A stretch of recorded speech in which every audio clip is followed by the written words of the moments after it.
I mean, it just benefits us all. It's education, like in Australia. That's an excellent point that Michael brings up, because Australia has realized you're on your own. You know, we're not going to be out there to save you necessarily, because there's so many people in the outback. And so the people have the right frame of mind. And here, unfortunately, we do not have the right frame of mind yet. Now, some people do. Actually, a lot of them are our clients. But there's a lot of people that just don't have the right frame of mind. They really have that attitude of, well, I'm paying my taxes, the fire department needs to come out there and save me. Yeah. It's this, and I just got my tax bill, $49 county fire. So much for, I read that tax bill. oh, I would like to see a demonstration, or you talk about this machine.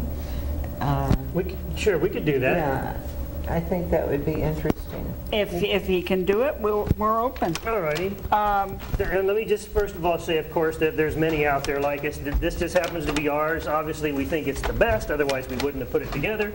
But it is extremely homeowner friendly.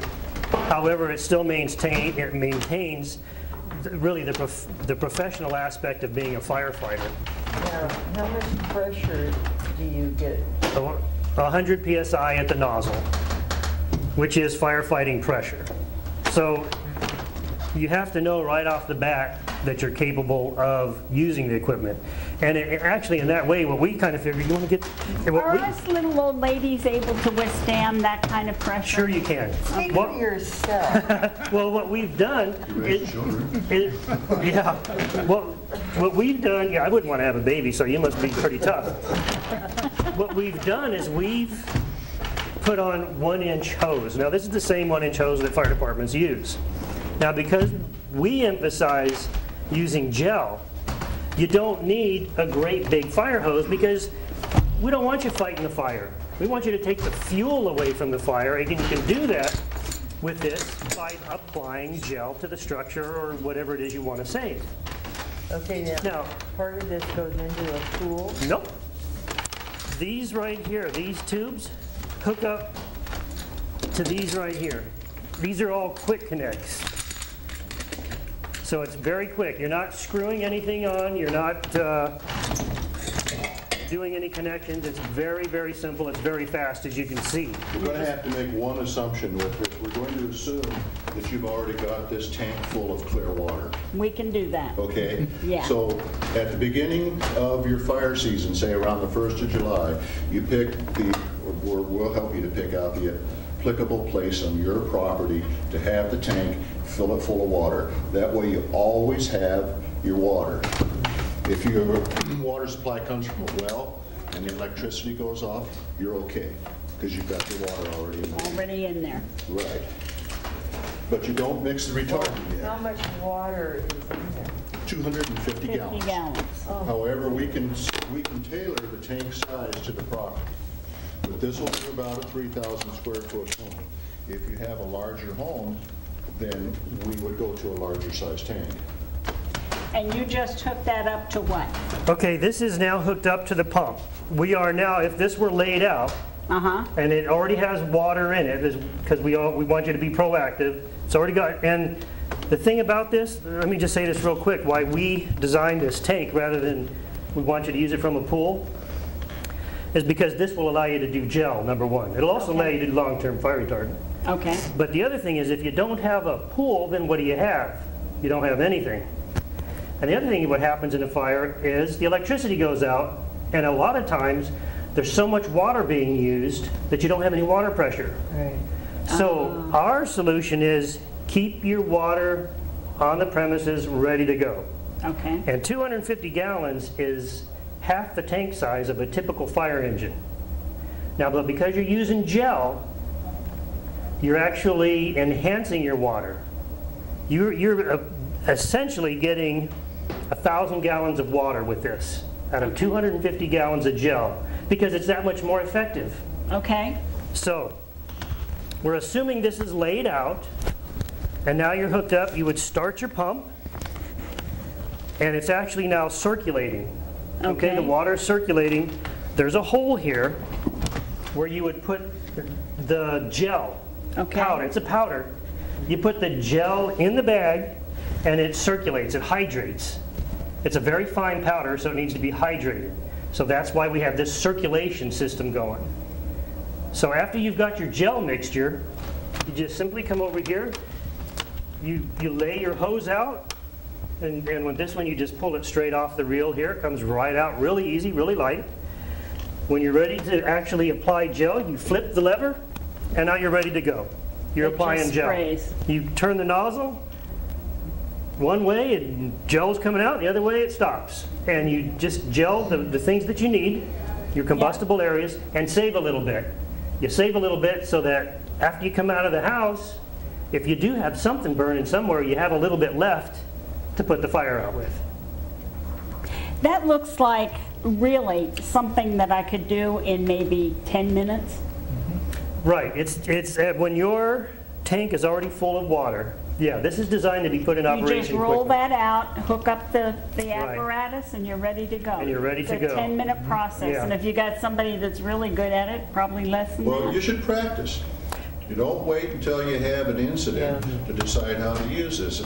So you need to go out 3, maybe 4 times a year and hook it up, start the motor, make sure it runs, make sure everything operates so that you're ready to go. And as long as you're going to do that, you may as well put a little water in the bag and practice, see how it works. We check ours. Do you have any way to put gel into the pumps, like ours goes in the swimming pool? Is there any way to connect someplace to put the gel in? Yeah. You want a whole swimming pool Yeah. full of gel in the first place.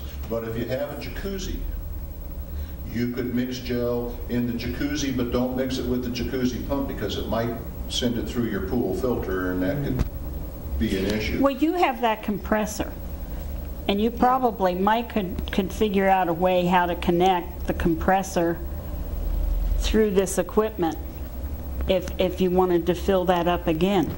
But they're saying you don't need that much. No, this is it. Once you do your home, that's it. See, the beauty about gel is that you don't have to keep pouring water on,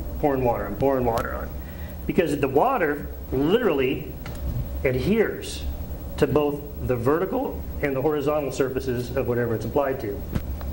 And that's the beautiful thing about it. That's why you just need a finite amount. Should be used more often. Every fire department should be using gel, in my opinion, because it's so much more effective. And it lasts so much longer. Are they able to put that in the fire truck and spray? Oh, absolutely. The gel can go right into a fire truck. In fact, we have an agency, Intermountain Fire Agency in San Diego County, that has their rigs supplied with the fire ice gel. So they're ready to use it. Okay. And they may have already used it. I haven't talked to them just lately, but with all the fires we've had, they may have already been using it.